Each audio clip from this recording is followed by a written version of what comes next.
আদালতের নির্দেশ অমান্য করার অভিযোগ, রাজ্যে অর্থ সচিবের বিরুদ্ধে রুল জারি করা হলো। নগর উন্নয়ন দপ্তরের সচিবের বিরুদ্ধে রুল জারি হয়েছে। রায়গঞ্জ পুরসভা মামলায় রুল জারি করা হয়েছে হাইকোর্টের তরফ থেকে। ঠিকাদারের ৮০ লক্ষ টাকা বকেয়া রাখা হয়েছে, এমনই অভিযোগ উঠে আসছে। আদালতের নির্দেশ এবং সেই নির্দেশ অমান্য করার অভিযোগ। ঠিক কি অভিযোগ রয়েছে আমরা বিষয় নিয়ে আরো জানবো, কথা বলবো। অনবাংশ নিয়োগী এই মুহূর্তে আমাদের সঙ্গে রয়েছেন প্রতিনিধি টেলিফোন লাইনে। অনবাংশ, রায় ১৫ বছর টেন্ডার রাখা হয় ৮ লক্ষ টাকার। সেই টেন্ডারের পরিপ্রেক্ষিতে কাজ হয়, কিন্তু টাকাটা এখনো তারা দেয়নি।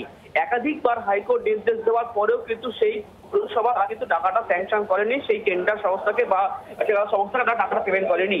যেই কারণে আদালত অবমাননা মামলা হয়। সেই মামলার পরিপ্রেক্ষিতে আজকে আদালত নির্দেশ দিয়েছে অর্থ সচিবের বিরুদ্ধে রুল জারি করা হচ্ছে। একই সঙ্গে রুল জারি করা দপ্তরের সচিবের বিরুদ্ধেও আগামী ৩ এই আলোচনায় নজর রাখো। অনবাংশ, ধন্যবাদ।